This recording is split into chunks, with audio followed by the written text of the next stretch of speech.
누가복음 9장에 있는 말씀 57절부터 마지막 절까지. 누가복음 9장 57절부터 마지막 절까지 같이 읽겠습니다. 길 가실 때에 어떤 사람이 여짜오되 어디로 가시든지 나를 따르리이다. 예수께서 이르시되 여우도 굴이 있고 공중에 새도 집이 있으되 인자는 여기 둘 곳이 없도다 하시고 또 다른 사람에게 나를 따르라 하시니 그가 이르시되 나로 먼저 가서 내 아버지를 장사하게 허락하옵소서 이르시되 죽은 자들로 자기의 죽은 자들을 장사하게 하고 너는 가서 하나님 나라를 전파하라 하시고 또 다른 사람이 이르되 주여 내게 주를 따르겠나이다.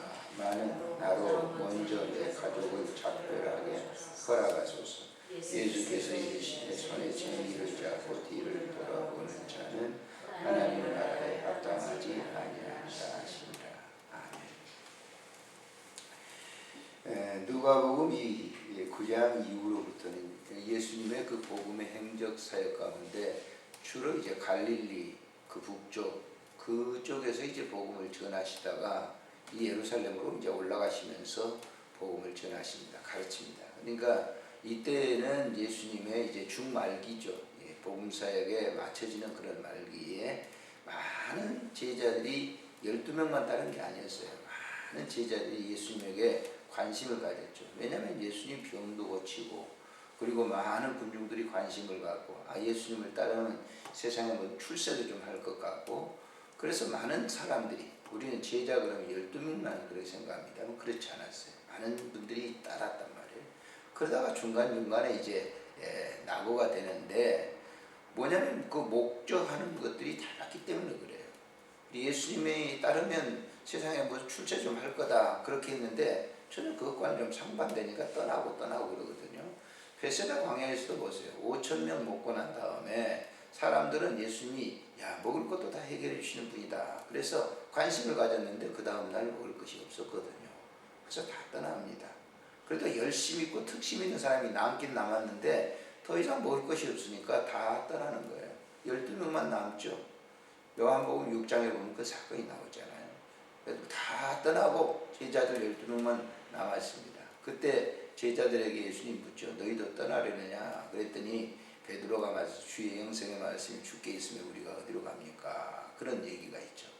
오늘 이 본장을 잘 보시게 되면 예수님의 그 따르는 그 제자라고 하는 그런 이 사람들이 뭐냐면 관심이 그 12명도 그렇지만은 관심이 뭐냐면 세상에 대한 관심이거든요. 주님을 따르면 뭔가 이 세상에 출세할 수 있고 성공할 수 있고 잘 될 수 있고 하는 그런 것에 관심을 뒀어요. 그래서 여기 본문을 한번 보십시오. 이게 9장에 보시면은 자 46절에 한번 보시면은 46절을 한번 읽겠습니다. 제자 중에 누가 크냐 하는 변론이 일어나니 예수께서 그 마음에 변론하는 것을 아시고 어린아이 하나를 데려다가 자기 곁에 세우시고 그들에게 이르시되 누구든지 내 이름으로 이런 어린아이를 영접하면 곧 나를 영접하며 또 누구든지 나를 영접하면 곧 나를 보내신 이를 영접합니다. 너희 모든 사람 중에 가장 작은 그가 큰 자니라 그랬어요.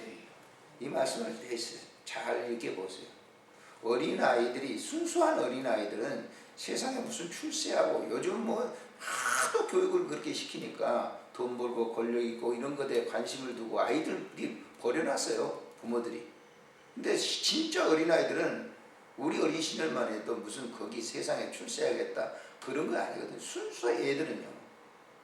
애들이 무슨 뭐 해가지고 뭘 되겠다 이런 걸 돈 벌겠다 막 그런 게 아니거든요. 아주 뭐 우리 이제 손자도 보지만 그런 아이는 그냥 현실적이에요. 뭐가 안 되면 그냥 울고 그러는 것이지 뭘 생각하고 그런 게 아니거든요. 그래서 예수님은 얘기하는 거예요. 어린아이를 세워놓고 이런 너희들이 나를 따르려면 이런 순수성 이렇게 기재기 우열하는 그런 것이 아니고 순수성을 가지고 따르라 라고 하는 거예요. 그 얘기를 쭉 얘기합니다. 그 복음을 전하니까 사마리아에 있는 사람들이 그걸 받아들이지 않죠. 그리고 이 제자들이 보세요. 그걸 보시면서 그런 사람들에게 사마리아 저런 사람들에게 큰 뭐 재앙을 내리면 좋겠다 이렇게 얘기해요. 그때 예수님께서 이제 그걸 정리를 하시고 난 다음에 이 예수를 따르는 그 제자로서의 자격을 지금 얘기하는 거예요. 57절에 보시면은 길 가실 때 어떤 사람이 여짜 어디로 가든 나는 따르겠습니다. 그랬더니 예수님께서 그에게 뭐라고 말합니까? 여우도 굴이 있고 공중에 새도 짐이 있으되 인자는 머리 둘 것이 없다. 이 사람이 지금 목적하고 있는 거, 예수님이 예수님이 가시는 곳, 예루살렘이든지 거기 가면 거기서 뭔가 지금 이룰 것처럼 보이거든요. 그 지도자로서 뭔가 이루면 자기도 거기에 콩고물이라도 얻는 것처럼 그렇게 하니까 예수님 말씀하시는 거예요. 나 이 땅에 머리 둘 것이 없다. 예수님이 오셔서 하신 궁극적인 목적은 하나님의 나라거든요. 우리가 이제 살아왔지만은 뭔가 사람은 이렇게 공부 배우고 뭐 하면요 거머쥐려고 그래요. 사실 목회도 보게 되면은 목회 성공이란 말이 제가 별로 좋아하지 않는 단어입니다만 성공 그러면 뭐냐면 뭔가 교인들이 많아지고 뭐 거기에 굉장히 관심을 많이 둡니다. 근데 여러분 보세요. 사도 바울이 만약에 서울에 지금 이 현장에 우리 지금 목회 현장에 왔다고 하면 사도 바울을 오늘의 관점으로 본다고 하면 사도 바울은 목회 성공한 사람이 아니에요. 11장에 보면요, 사도 바울은 계속 얻어맞고 교회 세우다가 거기서 뭐 한 2, 3개월 있다가 혹은 1년 있다가 2년, 길어봐야 2년이에요. 그리고 가요. 정말 집도 절도 없어요. 그것이 사도 바울의 한 일대기거든요. 그리고 마지막 로마에 가서 말이죠, 순교, 목배임을 당합니다. 목배임. 그런 이 사역자를 오늘날 우리 서울 정안에 서울에 놓고 목회자들에게 성공했냐 실패했냐 그러면 어떻게 하겠어요? 어떻게 평가하겠어요? 그 바울의 삶이라고 하는 삶이 바로 이 예수님을 따라가는 그런 삶이었거든요.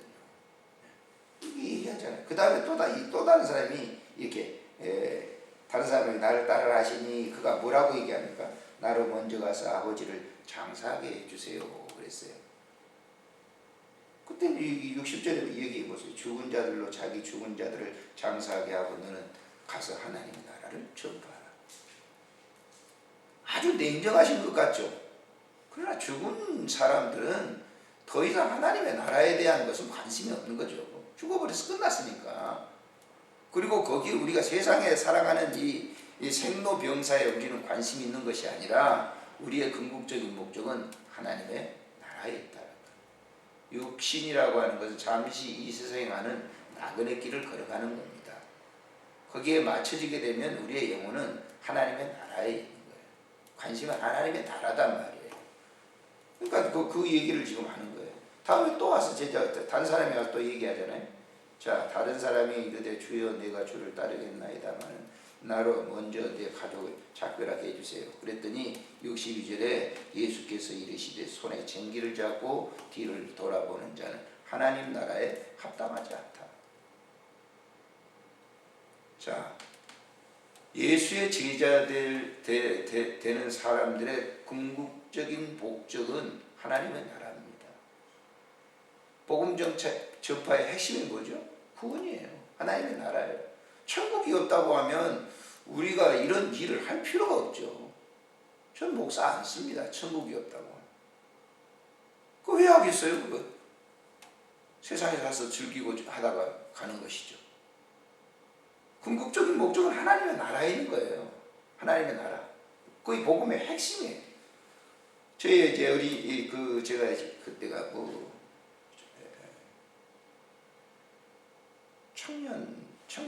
청년 때인데 저희 아버지가 전기 경운기도 처음 나올 때 이제 사셨고 그랬는데 전기질을 저에게 이제 좀 배우라고 그러더라고요. 전기질을.